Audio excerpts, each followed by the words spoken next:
Do you understand the words that are coming out of my mouth? Quiet, numbskulls, I'm broadcasting. Can we get serious now? One thing that did happen during the 60s was some music of an unusual or experimental nature did get recorded and did get released. Now look at who the executives were in those companies at those times. Not hip young guys. These were cigar-chomping old guys who looked at the product that came and said, I don't know. Who knows what it is? Record it, stick it out. If it sells, all right. We were better off with those guys than we are now with the supposedly hip young executives who are making the decisions of what people should see and hear in the marketplace. Success in the music business begins with a dream, a vision. This podcast will give you, the listener, the insight and tools to turn that vision into a reality. Meet the industry professionals who work day by day behind the scenes, helping to make those dreams come true. Welcome to the business side of music. Hello, everyone. This is Chuck Thompson with the Thompson Entertainment Group, and I'm happy to be invited to co-host today a very special episode of the business side of music. It's the 250th edition of the show that was started by two friends. I'm here with Bob Bender. Bob, you want to start by telling us how this thing got started? Well, first of all, thank you for taking the helm on this one. And I know you and I have had conversations, and it was probably somewhat difficult for me to go, okay, hey, I'm going to talk about the best of the business side of music just by myself. So I'm glad you're here to be able to bounce things off of you. So thanks. You're certainly welcome. The business side of music podcast was actually started in 2009, really in the infancy of the podcast world. There weren't a lot of shows out there at that time. Tom Sabella, who was the creator and the founder of the business side of music, had originally started the show to promote a book that he had written. A lot of people didn't know that. Interestingly enough, you can go on Amazon today and find that book for sale still. The book is called Don't Get Taken, Take Control. Tom had written it, and one of his students, Tom was a teacher in Ohio. One of his students said, you should do a podcast to promote the book. And so that's exactly what Tom did. He moved here to Nashville. He connected with Tracy Snow, and those two, every episode would talk about a chapter of the book and what it meant and the specifics of it. Well, around 2016, Tom had pretty much run out of resources to continue to do what he was doing. He wasn't really sure what the next step was. So through a mutual friend of ours, Tom and I were introduced. And interestingly enough, Tom either absolutely loved you or he didn't like you. There was literally no middle ground with him.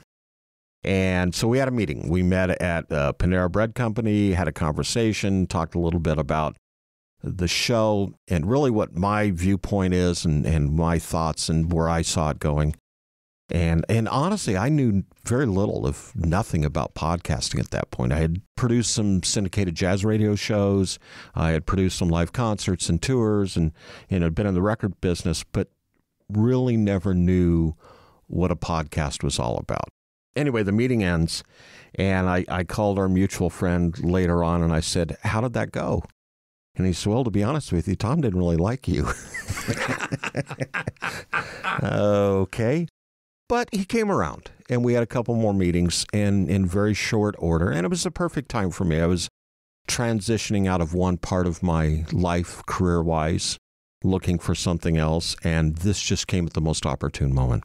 So we started in January of 2017 with episode 1 of the new business side of music, with Tom as the executive producer. He was the man behind the curtain. He controlled all the dynamics, all the inner workings, anything and everything. He made sure that the square pegs got plugged into the square holes, and he afforded me the opportunity to get behind the microphone and start interviewing people. And it just went from there. Wow. And over the time that you've had this, the hallmark of what you're doing is to bring these varied but always interesting people from our industry and even from some of the areas that are associated with our industry in to have these great conversations that turn out to be not only informative, but oftentimes pretty funny. Yes. Although in the very beginning, and then let me go back and say, I didn't really know what I was doing or how we were doing it. And in fact, my wife, who sat in on the very first few episodes, kept saying to me, you need to stop talking so much and start listening to the guests a little more. So there was a steep learning curve there for me. But from the very beginning, and Tom and I talked about it, and we agreed we wanted people in the industry who had a story to tell, had something to share. We still wanted it to be that educational process, but we also wanted it to be entertaining and informative and have a good time. And I think we pulled that off for the most part. There were a couple episodes where, I remember an early one, crickets were chirping because there just wasn't a whole lot of conversation going on. But we edited that, and it sounded very concise. But as we went along, what was really cool was after a while, we started having people contacting us. Instead of us having to reach out and go, would you please be on our show? Pretty please. It got to the point where managers and publicists and agents and representatives would go, hey, I've been listening to your show. Can I get on it? Or I have a client that I'd love to get on the show. And they're promoting a new album, or they're promoting a new book, or they have a new service, or whatever it is. And I don't think we actually ever turned anyone down. We just found a way, as long as it fit within the spectrum of the music business, of the music industry. Hey, come on board. Come to the studio and let's record a show. But I think that's also one of the things that separates you from a lot of the things that are on the airwaves out there now. Yours is not just a show to promote something, to promote a product, to promote a new album, or to promote a new service. These people come on because they respect your ability to reach in and get this information that is going to be valuable out there. And it doesn't necessarily mean that they have to have something new to promote. Thank you.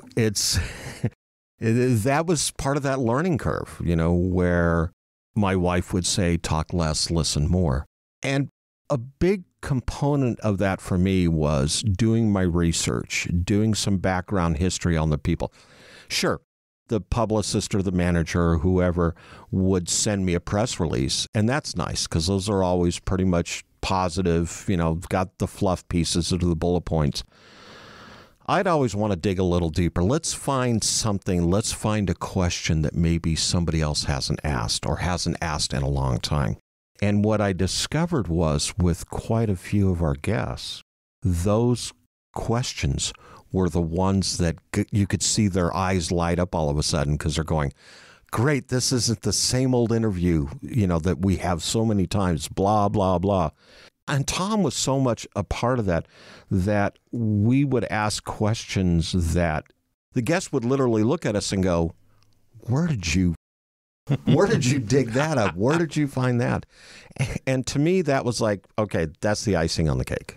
Well, all right. So in this history of 250 shows, I know you've picked a few that you feel strongly about, that we might even want to go through and talk about a few of those as we sort of, I don't want to say that it's actually a best of show because there's so many great pieces, more than you could actually put in one podcast.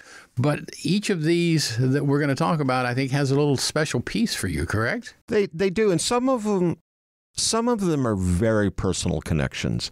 I think episode 3 was one that was really close to home. If you are a rock and roll aficionado, if you are a metalhead, you know the band Anvil. You also know that it took them 40 years to become an overnight success. And that was literally the title of the episode that we came with, because I toured with those guys. I was their tour manager in 1988 and 89. And if you go out and you watch the documentary on Anvil, it's exactly how it was back then. We were playing in front of audiences of 10, 20, 50 people a night, wow. Struggling to get paid.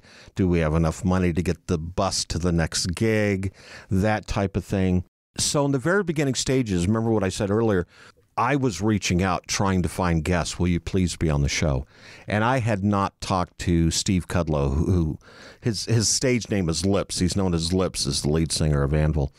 I had not talked to him in probably 40 years. And I reached out to him and I said, hey, I'm doing this podcast. It's called The Business Side of Music. Would you be interested in being on? I want to talk about your documentary film that came out and your book. And surprisingly enough, he called me back and he goes, oh my gosh, it's so great to hear from you. Yes, I'd love to be on your show. And so he was one of our first guests, and I just absolutely loved it. And we just had a great, fun conversation. Should that be a good place for us to start with that episode? Yeah, absolutely. So episode number 3 would have been 40 years to become an overnight success with Lips from Anvil. Lips from Anvil. Our real first breaks were in 83. Okay. To be the completely exact, because at that moment the record company that we were involved with had certain connections, one of which was with Motorhead's management at the time, as well as Iron Maiden's management. So we got to open for Iron Maiden and Motorhead, particularly Motorhead, all through the UK. That was our first real break 30 plus years ago. We got involved with this big, massive management, the guy who managed, Aerosmith at the time, and Ted Nugent, Scorpions, a number of bands. In any case, we came in there at such a time, it was right at the very beginnings of what they called heavy metal. From hard rock, all of a sudden now it's become heavy metal, and we were there. But now this particular manager was much more in tune to understanding what hard rock was. It took us for a big fall at that particular moment. But in 84, they kind of gave us our last moments of glory and put us on a small festival tour of Japan called Super Rock 84, which is how the actual sort of the movie sort of began at the end of our big hurrah at our first crack at getting big. And then after that, we had to deal with everything else. And you actually came in just after that fact, when we had to go on to a smaller label, no management, when a lot of things went away. That was a great story. So let's go down to talking about the Academy of Country Music with Chris Christensen. His father was one of the co-creators of the Academy, and it's been an important part of the transition of country music to where it is today. When we watch the ACMs today on TV, it's totally different than it was when these folks started it back in the 1960s. And I had the pleasure to meet Chris Christensen some years ago and find out the story of how his mom and dad were instrumental in starting the Academy of Country Music Awards in their nightclub in Hawaiian Gardens, California. And Chris talks about that on the show.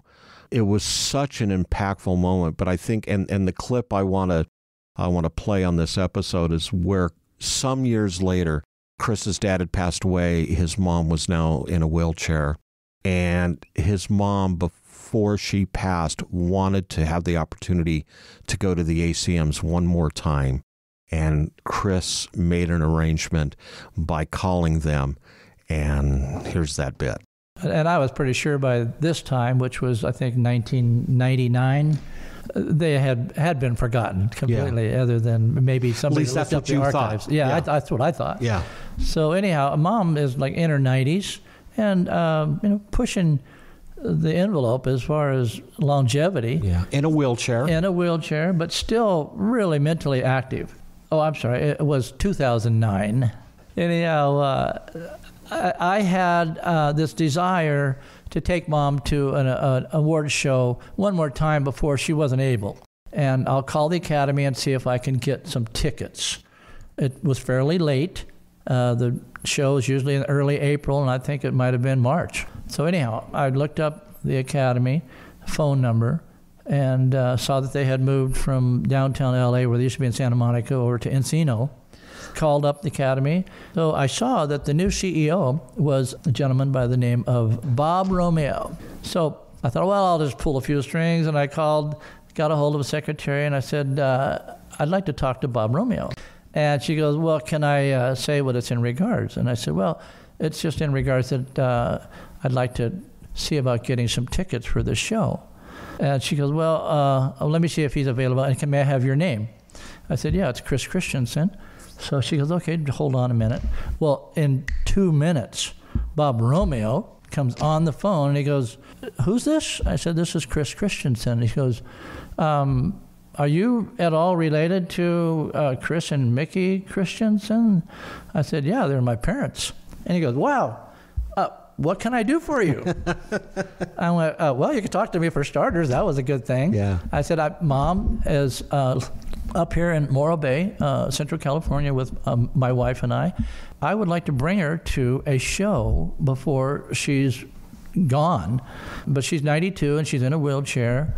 And Bob just interrupted me and he goes, your mom's still alive? I went, yeah, she's right here. Smarter than I am, I can tell you that much. Sharp as a tack. And he goes, OMG. He said, whatever you want. At one point, he said, we lost track of them when they were in Arizona, and we knew that your father had passed away from cancer back in the 70s or early 80s. But we just assumed your mom had passed away also. I would love to meet your mother because I've read and know a lot about your mother and her history and what she's done for the Academy. And he said, so, yes, I will have 3 tickets for you and your wife and your mom, or a limo pick you up at the airport. I'll have a hotel room for you at the MGM Grand, and found out later, funded all of that out of his own pocket because they aren't allowed to give away tickets, which was really generous. And when we got there, they really did. They had a red carpet, they had a limo, with the name on it, and it was really, really a great experience. And we had backstage passes, got to meet all kinds of entertainers, Taylor Swift and George Strait and Tim McGraw, and on and on and on and on. I got to go to all the rehearsals and just had a fabulous time. And it really was the cherry on the ice cream soda, so to speak, for my mom. Well, I'll certainly never watch the ACMs quite the same way after hearing that story. You've had this interesting mix of people. I think the next one that I would like to talk about is someone that I've worked with for a number of years. Everybody knows him as a producer of over 100 #1 country records, but not everybody knows that he was Elvis's piano player. That's Mr. Tony Brown. Tony Brown. And actually, Tom set that one up. The publicist for Tony, he had just written a book. They were out promoting the book, and they reached out to Tom and myself. Tom had connections with Elvis. His good friend Joe Mascale was, I believe, was the piano player for Elvis at one point, after I think Tony Brown was. And so there was this kinship between those two. So, all right, let's do it. But at that point, we didn't really have a studio to produce a show out of. We were kind of bouncing around different VRBOs and B&Bs that's where we did our shows at that point. And Tom lined up a recording studio on Music Row, and Tony Brown that's where he was going to appear. The problem is Tom had to attend a funeral that day of a close friend that was 2 hours away in East Tennessee, and he wasn't sure he was going to make it back because Tom really truly wanted to co-host that event.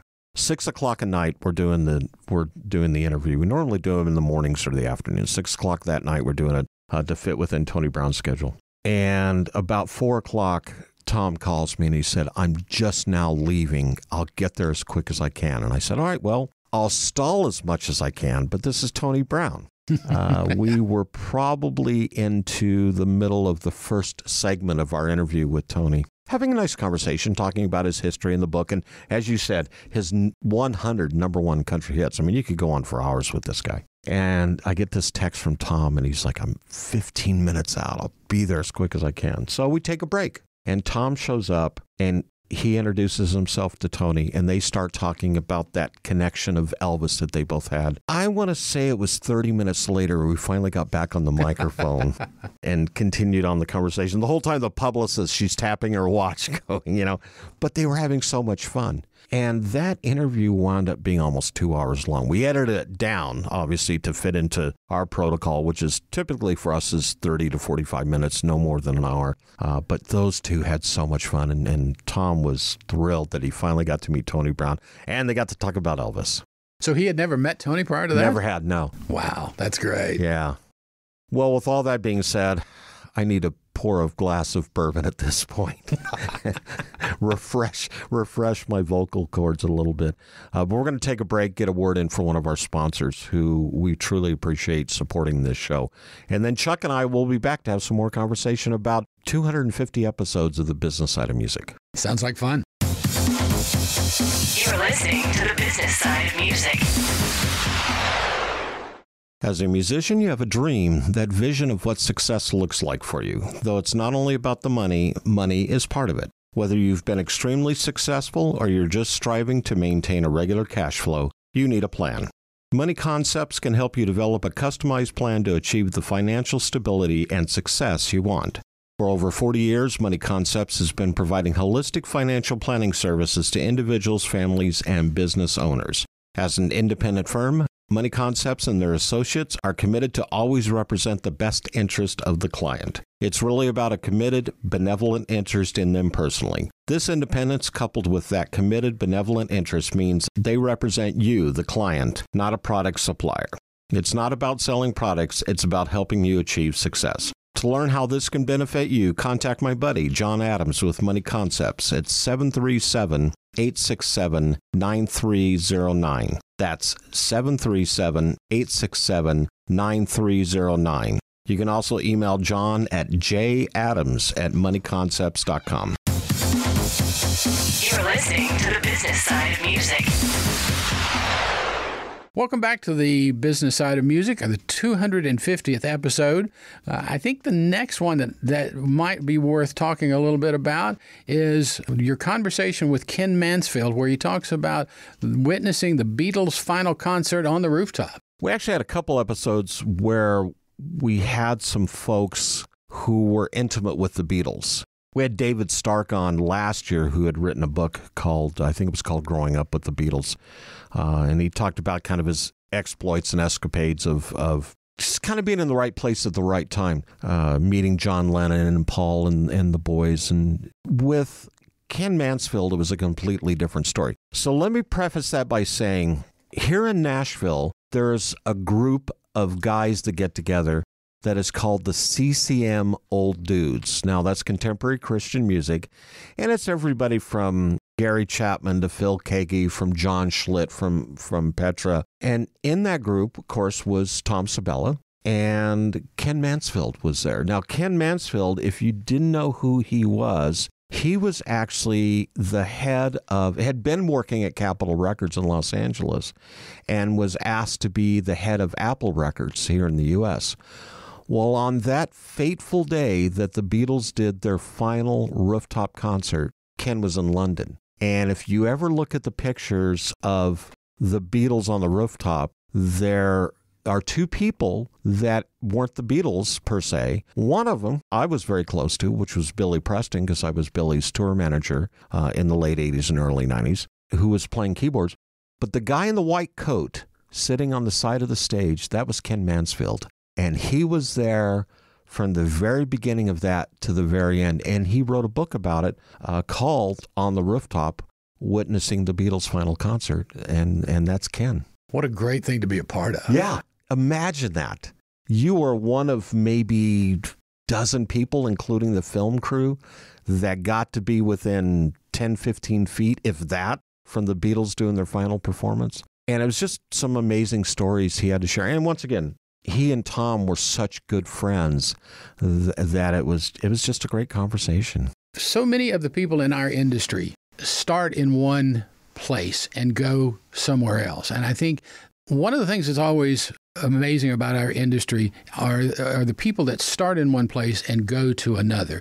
And I think it is that history and that experience that makes our industry as rich as it is. One of the people you talked to, Michael Omartian, he talked about the renaissance of music, and I think it was just really a conversation that talks about that transition as someone moves along in their career. Once again, there's another one of those guys that was part of the CCM Old Dudes that Tom knew rather well. And by then we were in a studio. We had a recording studio down in Franklin, Tennessee, where we were doing the show every week. And Michael blessed us with his appearance on the show. I knew who Michael Omartian was. I knew him as a keyboard player. I knew him as a producer. What I did know is how deep that talent pool went. He's the guy, if you ever listen to Christopher Cross's Sailing and that beautiful string arrangement, that's Michael Amardian's thumbprint. If you ever listen to Steely Dan's Asia and you hear that piano in the very beginning, that's Michael Amardian. And Michael shared with us how it was a very interesting time to do that particular take of Asia because you had dozens of session players playing on that and numerous takes. But when it came to Michael Amardian doing that piano part, all he had in front of him was a chart with just chords. This is how Donald Fagen envisioned the song starting off. And he told Michael Amardian, he said, I just want you to play some kind of lilting piano in the very beginning. And that's, Michael pretty much ad-libbed it. And that was the beginning of Asia. That's who this guy was. I mean, once again, Christopher Cross Sailing, Steely Dan, Asia, and so many other artists.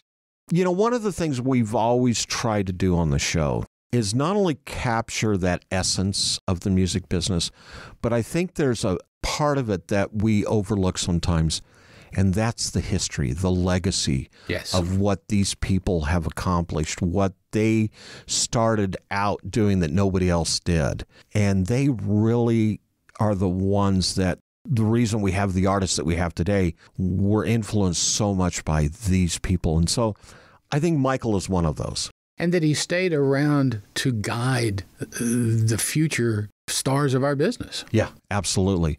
And was a mentor. Probably still is, although he's mostly retired these days. In fact, he pretty much came out of retirement to be on the show.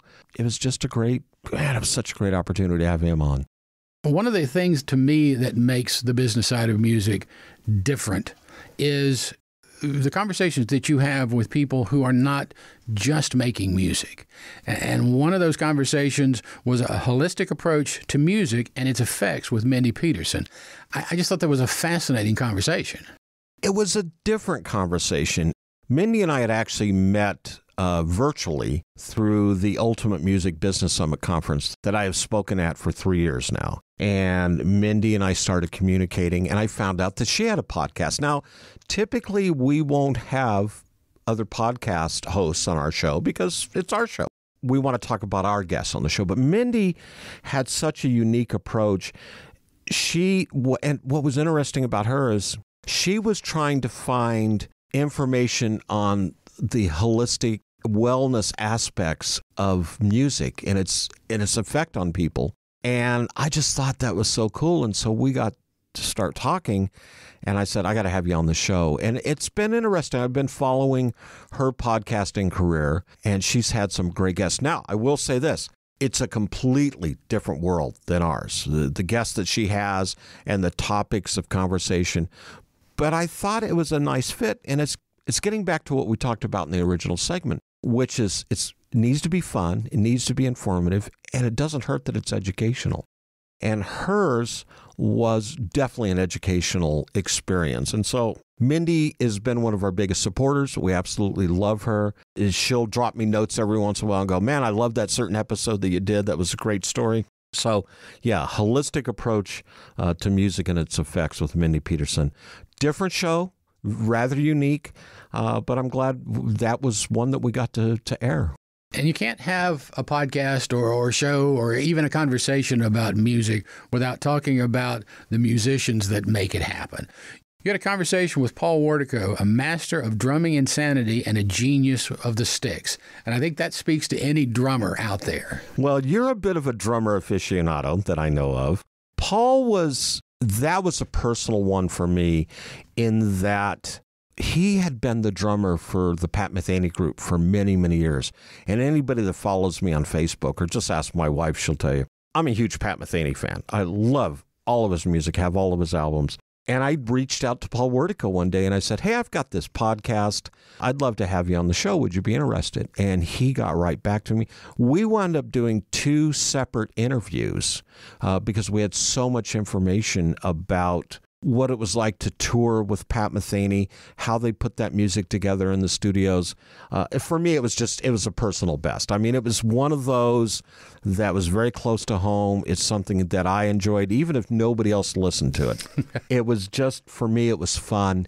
And Paul was great. He was absolutely great and did an amazing job. And yeah, you're right. Master of drumming insanity and a genius of the sticks. And that perfectly described Paul Wertico.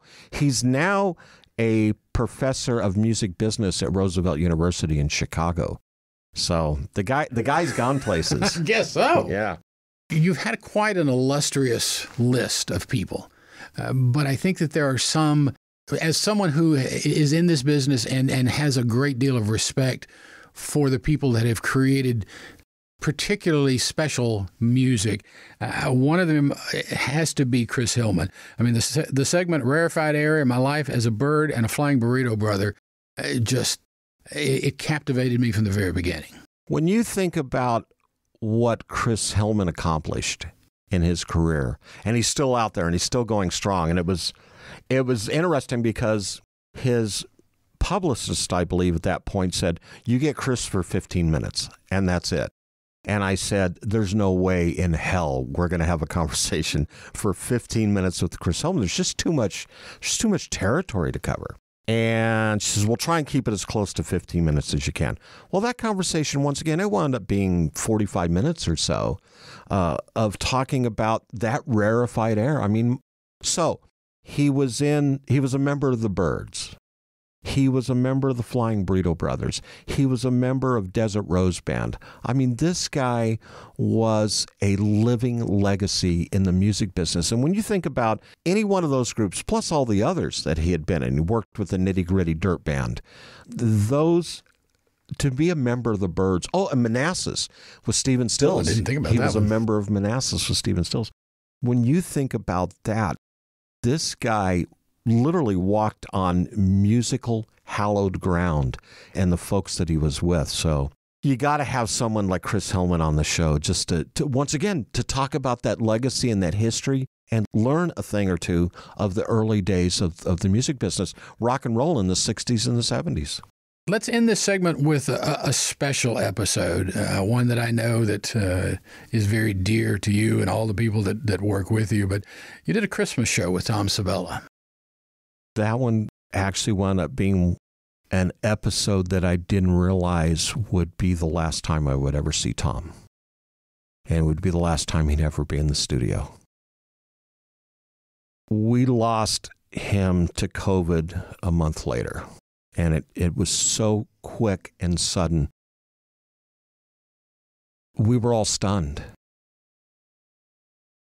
Interestingly, we now video record our podcasts and have been doing that off and on for the past year or so. And that day we had decorated the studio. We had some Christmas signs and, I think we had some Christmas lights going. Now, when you record a Christmas episode, typically it's like recording a Christmas album. You'll do that in June, July, August, so you can get it out there, within time. But with Tom and I think we recorded that one the second week of December, right before he was leaving to go on vacation to visit family in Illinois and Ohio. And I said to Tom, do you want to video this? Tom I don't think he ever really felt comfortable behind the microphone. Once again, he was the man behind the curtain. In fact, that's what it said on his business card. Tom Sabella, founder, creator, and in parentheses, the man behind the curtain. That was on his business card. So we didn't videotape that day. And I regret that to this day. It was such a warm, heartfelt conversation that Tom and I had together, just reminiscing and thanking our listeners for the show. It was just a wonderful, wonderful time to have Tom sitting in the chair that you're sitting in, not knowing that we would lose him a few weeks later. Yeah, it was tough. It was tough. It's not been the same since. It really hasn't. We have a picture of him here in the studio overlooking my right shoulder. And we had somebody in the studio yesterday, in fact, who looked at that and he goes, "Is that Sean Connery?" And I thought, Tom would get a kick out of that somebody thought he looked like Sean Connery. But he was a very humble, sincere, modest guy who just absolutely loved the music business.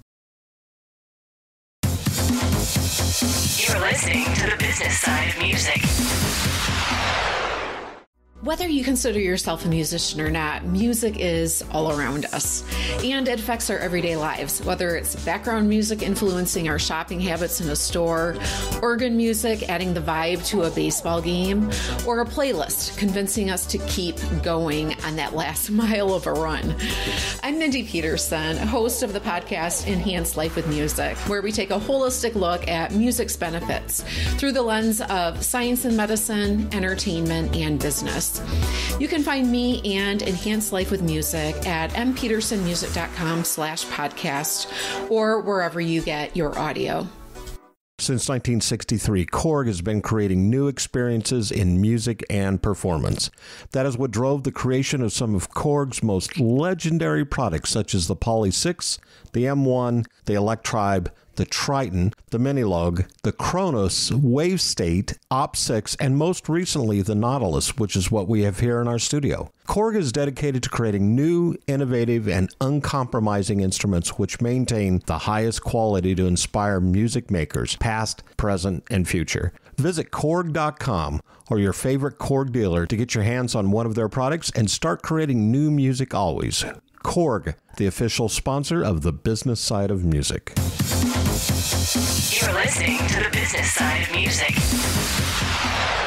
Welcome back to this episode, the 250th episode of the business side of music. And I think before we move on, it might be a good time for you to talk about your good friend and your partner, Tom Sabella.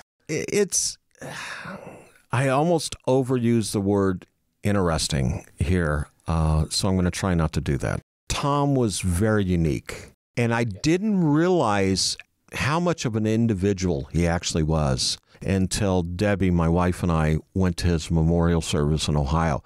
I had always felt that Tom and I were great friends, if not best friends, because that's how he made me feel.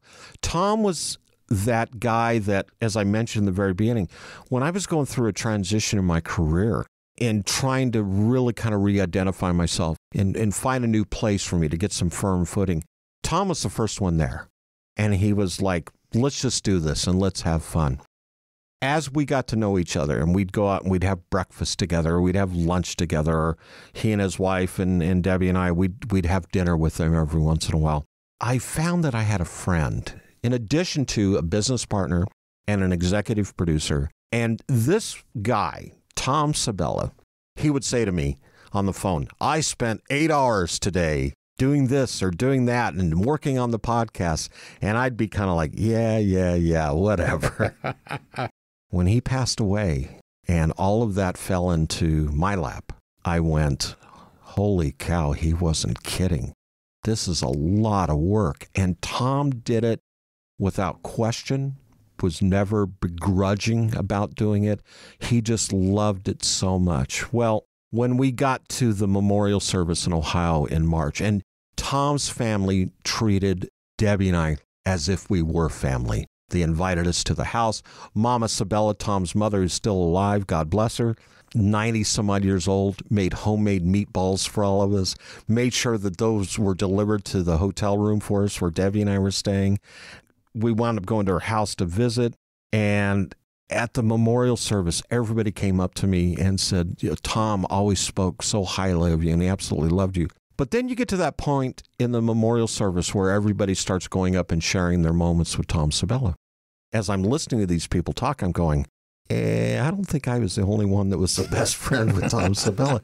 He literally made everybody feel as if they were his best friend.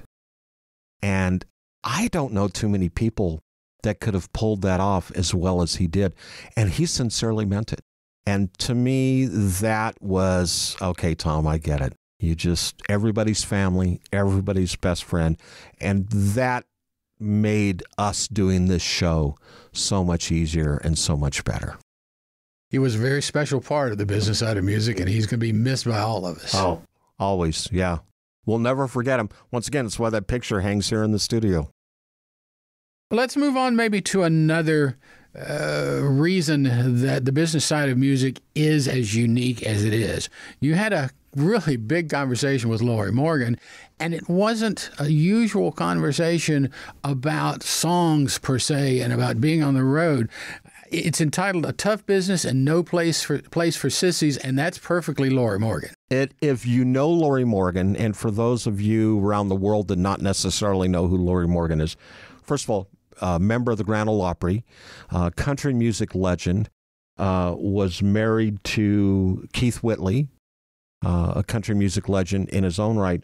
But Lori came into the music business at a time when women were expected to be barefoot and pregnant and wearing an apron in the kitchen.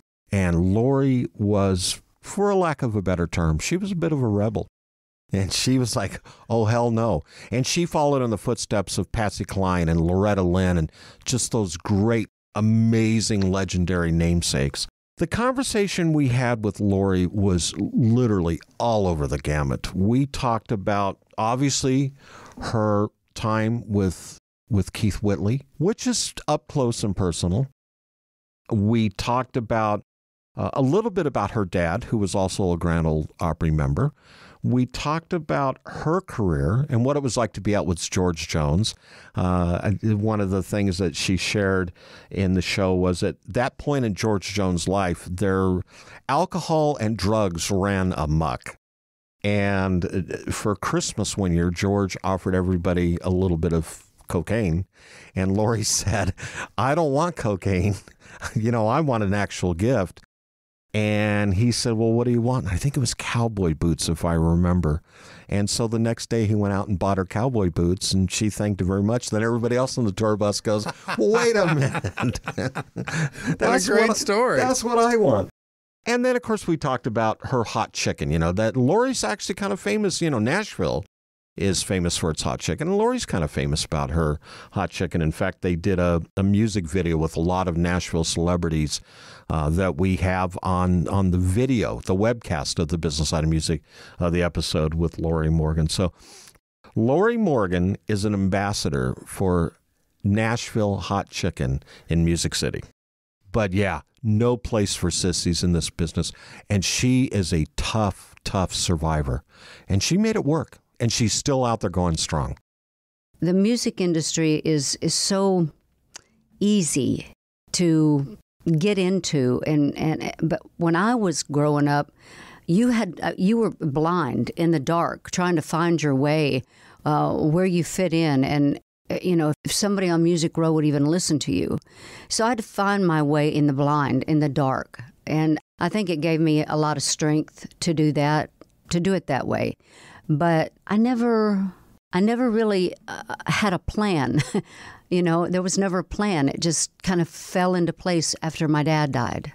There's only been 2 times I have called off a record deal in my life or working with somebody. It's still hard to, because men, if you're a smart guy like you, I know you are just by talking to you. If you're smart like you are, wow, you're incredible. But if you're smart like I am, I'm a bitch to work with because I know what I want. I know how to run a business. I know how to run my band. But it's a different name. It's a different name, and I don't know what those 2 names are. I know what mine is, but I don't know. It's been a tough business. It is a tough business, and it's no place for sissies. The business side of music doesn't stick with one genre of music, which I think is amazing. You had a great conversation with Todd Smith and Alan Hall of the band Sabella, and the story of the band called Press On. Yeah, so that goes back to my record label days when I was at Curb Records. At one point, I was approached by the general manager of the label, Dennis Hannon, who said, what do you see yourself doing at this label? Because I'd been in radio promotions and I'd been manager of artist development, and they had me in sales. And he said, what do you see yourself doing? And I said, well, I would love to either head up or work with Christian artists at the label. And he says, "Oh, that's great. We have someone that's already doing that." Well, I want to say it was a year later, I got a phone call from Dennis. And at that point, I'm out on the road. I'm out with so many different artists, being manager of artist development, that from one day to the next, I didn't even know where I was at. I might be in Des Moines, Iowa one day. I might be in Amarillo, Texas the next day. I might be in Denver, Colorado. Well, this particular day, I'm in Las Vegas. And Dennis calls me and he goes, "We need to talk. You need to fly back home." Well, when you get that phone conversation, what's going through your mind is, yeah, I ain't got long for this world. So I fly in. It's the very next morning. I go into the office, Friday morning about 9 o'clock. And Dennis looks at me and he said, "How you doing?" I said, "Great." And he goes, "Good. Our person who headed up our Christian retail has just resigned. You're now going to be doing that." "Great. I'm excited." "Wonderful. I need you to fly to Reno, Nevada and meet this band, Sabella." And I'm thinking, I was just in Las Vegas yesterday. Couldn't we have had this conversation on the phone? So I could have just hopped a short flight. So I wound up meeting Todd Smith and Alan Hall, and Todd's sister, Nicole Smith, at that time was part of the trio. Sabella was this group that, well, you're right. On the business side of music, we don't focus on just one style. Now, being based in Nashville, it's very easy to get pigeonholed into country music or bluegrass. But we try not to do that. Remember episode 3 when we talk about Lips from Anvil, heavy metal, or Michael Amardian with Sailing and Steely Dan's Asia. Those types of people, Paul Wertico, the jazz drummer for Pat Metheny Group. Sabella for me was a very personal experience in that I had the opportunity to work with a band that had just released an album called Be Still My Soul. Very inspirational, very traditional Christian hymns. What do you do with that? Well, okay, you put it in the Christian music stores and they go out and they play churches and you kind of hope for the best. And if you sell 25, 30,000 units, you're doing pretty good. Well, Press On came out at a time that was very dark for this country, and that was 9/11. And Sabella is out on the road. We have them visiting radio stations and retail stores, promoting this album and this single, Press On, when the Twin Towers went down and the Pentagon was hit. And for whatever reason, and I thank a few people, Tim Riley, who we've had on the show, went in and did a special mix of Press On where he started incorporating some sound bites from Billy Graham. He started incorporating some sound bites from President George W. Bush when he's standing at the rubble of the Twin Towers in New York. I'm getting choked up just thinking about it. I shared this with Todd and Alan when they were here in the studio, and the same thing, they both started getting choked up about this. That song got picked up by so many radio stations, and they started playing the heck out of it, that the next thing we knew, that album was, if it's not gone gold, it's real close to going gold at this point. All these years later, it's just taken on a life of its own. And you will never meet two nicer, humble, modest guys than you will with Todd Smith and Alan Hall. And they're just a lot of fun. I mean, they're just, Todd was actually a missionary kid in Africa with his sister. Alan grew up in East Tennessee, in the old Pentecostal type churches. They actually sang background vocals for Brad Paisley while at Belmont University. They just had some great stories to tell, and I was thrilled after all those years. So this is 2001, 2002, I worked with them. 20 years later, got them in the studio and got to relive that experience. That story is a great example of how those of us that have been doing this for more than a day or two seem to become intertwined over the years, and these things come back to become part of our life later on. There's so many things that happen off the stage, some things that people see, some things that they don't. Tell me about the episode, It's All in the Red Carpet, where you talk to Al Bowman. Al Bowman, if you ever get the chance to meet this guy, he is the most intriguing, interesting, and he's a character.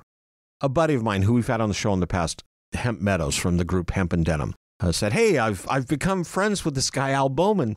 And he used to do the LA Music Awards. Do you know anything about that?" I said, "Oh my gosh, yeah, when I lived in Southern California, Debbie and I, we attended the LA Music Awards. And it was quite the red carpet experience." What was unique about it is Al created this award show affording independent artists the opportunity to walk on a red carpet and be interviewed like by TMZ or the E! Channel or Fox, being picked up by major networks. Because he would intersperse it. There would be maybe Olivia Newton-John in there, or there'd maybe be, a Pat Boone or whoever it was. Al would find these stars, and he would incorporate them into the show because that would attract the news media. But he left that door wide open for the independent artist. And I thought that was so cool. So Hemp goes, hey, I've got this guy. He lives here in Nashville now, Al Bowman, and he's starting the Nashville Music Awards. Would you be interested in talking to him? So Al came into the studio and Hemp co-hosted that day. That was one of those conversations that went on for hours. If people could listen to what we talked about that didn't make the show. But I love Al Bowman is a great guy. He's affiliated with the Rock Gods Hall of Fame. Like I said, he's doing the Nashville Music Awards. He's created a nonprofit now to help independent artists to get exposure and the publicity that they deserve. It was such a different and unique experience to have Al in the show. And as it turns out, he's good friends with my former boss, Mike Curb. And in fact, Al called me the other day and was so excited. He goes, oh my gosh, you're not going to, I just had an hour-long conversation with Mike Curb, and this Nashville Award show is going to be huge, and Mike's going to be a part of it. And it was just, it was Al. It's who Al is. And he's just this little whirling dervish Tasmanian devil dynamo that everybody needs to meet at least once. You won't be disappointed, trust me. So through all these 250 episodes, if there was one that stands out to you, what would it be? You mean other than the one that when I've had you and Sarah on? You do know how to flatter. There was never a bad episode. To me, they've always been great. They've been different. Each one, I think, is very unique and different. The one that I found interesting, and I say this because it was a personal experience for me. Being in the record business at the best of time in the mid-'90s when you couldn't manufacture CDs fast enough. It was just this wonderful, magical moment on Music Row in Nashville, Tennessee, to be a part of the record business. You would sign artists, you'd put a song out there, you'd sell millions of records, and it was great. And then Napster came along, and Morpheus, and Kazaa, and all those pirated music sites. The music business redeemed itself a little bit when iTunes came out. And of course, it's not been the same since it's streaming. But I found this author. It was one of our very, very first episodes. And we were recording in Los Angeles at that point.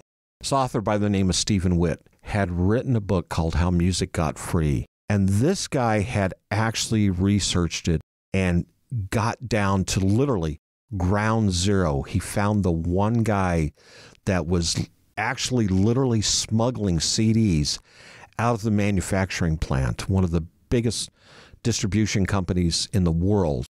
They would be releasing whoever it was, the new artist. You know as well as I do in the business, when you manufacture a CD, there's a whole lot of prep time and pre-production time before that reaches the stores or radio. Well, he's getting ahead of these things by 60 to 90 days by literally putting the CD behind his big cowboy belt buckle that he wore. And he would walk out of the manufacturing plant, and then he'd go home and he'd put it on his computer, and they would upload it so people could start literally downloading and listening to this music that had not been released, whether it was Madonna or it was New Kids on the Block or Kid Rock or whatever it was. He was literally ground zero where it all started. So Stephen Witt wrote this book called How Music Got Free, and he talks about this.